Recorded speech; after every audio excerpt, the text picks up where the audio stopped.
Hi and hello friends, welcome back to our channel. இன்றைக்கி நம்ம சேனலில் என்ன கண்டென்ட் பார்க்க போகிறீங்கன்னா, நான் ரீசெண்டாக ஒரு வீடியோவில் சொல்லியிருப்பேன். என்னன்னு கேட்டிங்கன்னா, இதுக்கப்புறமா ஒரு புதுவிதமான கண்டென்ட்ஸ் எல்லாமே நம்ம ட்ரை பண்ண போகிறோம் நம்ம சேனலில் அப்படின்ற மாதிரியான ஒரு இன்ஃபர்மேஷனை பாஸ் பண்ணியிருப்பேன். இன்றைக்கி நம்ம சேனலில் என்ன பார்க்க போகிறீங்கன்னு கேட்டிங்கன்னா, நான் ஓனாக ரைட் பண்ண ஸ்டோரியை உங்கள் எல்லாருக்குமே சொல்ல போகிறேன். இது எல்லாமே பார்ட்டாக தான் வரப்போகுது. ஓகேங்களா? இப்போ நம்ம முதல் பார்ட் தான் இந்த வீடியோ ஃபுல்லாக பார்க்க போகிறோம். வீடியோ பார்த்துட்டு உங்களுக்கு இதில் ஏதாவது அடிஷ்னலாக ஆட் பண்ணணும் நல்லாயிருக்கும், இல்லைனா இந்த மாதிரி பண்ணால் நல்லாயிருக்கும், எப்படி பெட்டர் பண்ணால் நல்லாயிருக்குன்றத இந்த பார்ட் 1 வீடியோ பார்த்ததுக்கு அப்புறமாவே நீங்கள் கீழே கமெண்ட்டில் சொல்லுங்கள். அதுக்கப்புறமா நான் அதை எப்படின்னு ஒர்க் அவுட் பண்ணிவிட்டு இன்னும் எப்படி பெட்டராக சொல்லலான்றதை பார்ப்போம். அண்ட் இது முழுக்க கற்பனை மட்டுமே அண்ட் என்னோட ஓனான ஒரு ஸ்டோரி. ஓகேங்களா? வாங்க இப்போ நம்ம வீடியோக்குள்ளே போகலாம். இது 1960 USA கலிஃபோர்னியா. ஜார்ஜியா மற்றும் பெய்லி இருவரும் தங்களுடைய பள்ளி பருவத்திலிருந்தே ஒருவரை ஒருவர் விரும்பி வருகின்றனர். அவர்கள் பின்னாட்களில் இருவரும் சேர்ந்து திருமணம் செய்து கொள்ள முடிவு செய்தார்கள்.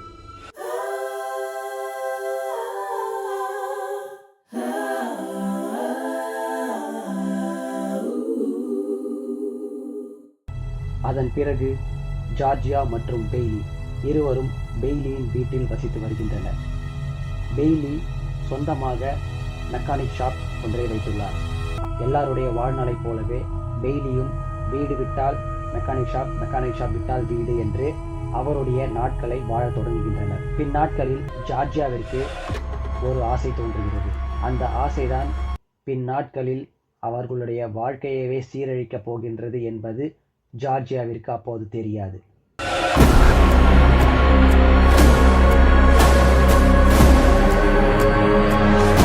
அப்படி என்ன ஜார்ஜியா ஆசைப்பட்டாள் என்றால், நடுத்தர மக்கள் எல்லாருமே ஆசைப்படுவது போலதான் ஜார்ஜியாவிற்கும் சொந்தமாக ஒரு பெரிய வீட்டில் வசிக்க வேண்டும் என்ற ஆசை மற்றும் கனவு உள்ளது.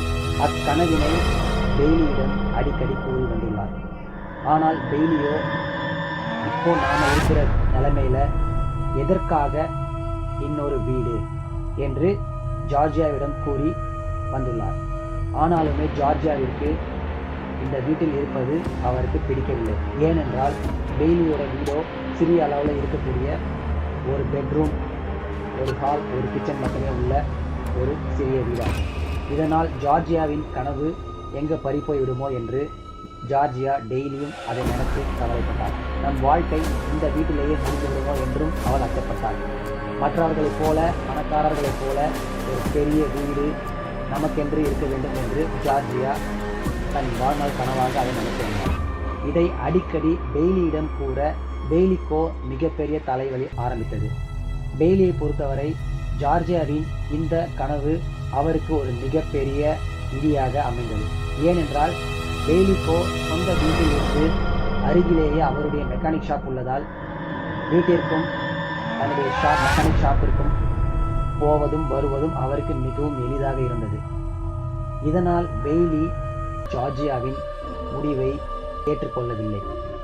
பின்னாட்களில் ஜார்ஜியாவிற்கும் பெய்லிக்கும் இருவரும் காதலித்து வந்த போது இருந்த அந்த ஒரு மகிழ்ச்சியான தருணங்களை இருவரும் இழக்க நேர்ந்தது. இருவருக்கும் இதனால் வீட்டில் சண்டை அதிகமாக நடக்கத் தொடங்கியது. பின்னாட்களில் பெய்லியோ வீட்டிற்கு செல்வதே ஒரு மிகப்பெரிய தலைவலியாக, வாழ்க்கையை வெறுத்து போன மாதிரியாக உணர ஆரம்பித்தார். ஜார்ஜியாவிற்கும் இந்த ஒரு வாழ்க்கை அவள் நினைத்த மாதிரி அமையாததால் அவளும் தன்னுடைய வாழ்க்கை இந்த வீட்டிலே முடிந்து விடுமோ என்று பயத்தில், அச்சத்தில் வாழத் தொடங்கினார். இதனால் இருவருக்கும் இடையே மிகப்பெரிய பிரிவினை ஏற்பட தொடங்கியது. பெய்லி அடிக்கடி வீட்டிற்கு செல்லாமல் தன்னுடைய மெக்கானிக் ஷாப்பிலேயே படுத்து உறங்க ஆரம்பித்தார். இந்த சூழ்நிலையில்தான் பெய்லியின் மெக்கானிக் ஷாப்பில் கூட வேலை செய்யும் ஒருவர் இருவரையும் அழைத்து அமர வைத்து, நீங்கள் காதலித்த போது என்ன மாதிரியான தருணங்களை எல்லாம் நினைத்து மகிழ்ந்தீர்களோ அதை அனைத்தையும் நினைத்து பாருங்கள். உங்களுக்குள் இருக்கும் பிரச்சனைகளை நீங்களே அமர்ந்து பேசி தீர்த்து கொள்ளுங்கள். அல்லது இது இப்படியே போனால் நீங்கள் இருவரும் பிரிய நேரிடும் என்று இருவரையும் அமர வைத்து பேசத் தொடங்கினார். இந்த பேச்சின் முடிவில் ஜார்ஜியாவிற்கும் பெய்லிக்கும் அவர்கள் இருவரும் சேர்ந்து வாழ மற்றொரு வாய்ப்பாக அமைந்தது. இதன் பிறகு பெய்லியோ ஜார்ஜியாவிடம், இதை பற்றி நாம் பின்னாட்களில் யோசிக்கலாம், இப்பொழுது நாம் நம் வாழ்க்கையை வாழ மீண்டும் ஆரம்பிக்கலாம் என்று கூறினார். சிறிது நாட்களில் ஜார்ஜியாவோ பிரெக்னென்ட் ஆகிறார். அவர்கள் இருவருக்கும் ஒரு பெண் குழந்தை பிறக்கிறது. பெய்லிக்கோ ஜார்ஜியாவிற்கும் அளவில்லா மகிழ்ச்சியை அது கொடுக்கிறது. இதனால் இருவரும் மகிழ்ச்சியின் எல்லைக்கே செல்கிறார்கள். எந்த அளவுக்கு கோபம் கொண்டிருந்தார்களோ அதை அனைத்தையும் இக்குழந்தையின் மூலமாக சரி செய்யப்பட்டது. ஆனால் ஜார்ஜியாவிற்கு இன்னமும் அவளுடைய கனவான அந்த வீட்டினை பற்றிய ஞாபகங்கள் அடிக்கடி வந்து செல்கிறது. ஆனால் ஜார்ஜியா அதை வெளிக்காட்டாமல், பெய்லியிடம் கூறாமல் அதை மறைத்து வாழத் தொடங்க ஆரம்பித்தாள். இப்படியே நாட்கள் செல்கிறது. நாட்கள் வருடங்களாகவும் மாறுகிறது. இப்பொழுது ஜார்ஜியா மற்றும் பெய்லிக்கு 3 குழந்தைகள் உள்ளனர். பெய்லி கொஞ்சம் கொஞ்சமாக ஜார்ஜியா சொல்வதை இப்போது நினைத்து எண்ணத் தொடங்கினார். ஜார்ஜியா கூறியது சரிதானா என்று எண்ணம் பெய்லிக்கு வரத் தொடங்குகிறது. ஏனென்றால் அச்சிறு வீட்டில் இப்பொழுது நாம் மற்றும் ஜார்ஜியா மற்றும் இருக்கும்போது எந்த ஒரு கவலையும் இல்லை. இப்பொழுது 3 குழந்தைகள் ஆகிவிட்டன. இதன் பிறகும் இவ்வீட்டில் வசிப்பது பெய்லிக்கும் சிரமமாக இருக்கும் என்று எண்ணத் தொடங்கினார். சிறிது நாட்கள் கழித்து பெய்லி ஜார்ஜியாவும் தனியாக பேசத் தொடங்கினர். அப்பொழுது பெய்லி ஜார்ஜியாவிடம் ஒன்றை கூறுகிறார். அடுத்த வருடம் இந்நாளில் நாம் நம் புது வீட்டிற்கு செல்ல இருக்கிறோம் என்று அவர் ஜார்ஜியாவிடம் கூறினார். ஜார்ஜியாவிற்கோ நம்ப முடியாத அளவில் ஒரு அதிர்ச்சி காத்திருந்தது. ஏனென்றால் பெய்லியிடமிருந்து இப்படி ஒரு வார்த்தையை ஜார்ஜியா கொஞ்சம் கூட எதிர்பார்க்கவில்லை. பின்னர் ஜார்ஜியாவோ பெய்லியிடம், இது உண்மைதானா, நீங்கள் தான் சொல்கிறீர்களா என்று கத்த ஆரம்பித்தார். பெய்லியோ, நான் தான் சொல்கிறேன், நீ சொல்வது சரிதான் என்று கூறினார். அதற்கு ஜார்ஜியா, ஏன் திடீரென்று இந்த மாதிரியான ஒரு முடிவை நீங்கள் எடுத்தீர்கள் என்று கேட்டார். பெய்லி அதற்கு, நாம் இருவரும் இருக்கும்போது எனக்கு அது பிரச்சனையாக தெரியவில்லை. ஆனால் இப்பொழுது நமக்கு 3 குழந்தைகள் ஆகிவிட்டனர். இன்னும் அவர்கள் வளர வளர இவ்வீட்டில் இருப்பது மிகவும் கடினமாக இருக்கும் என்று எனக்கும் எண்ணம் வந்தது.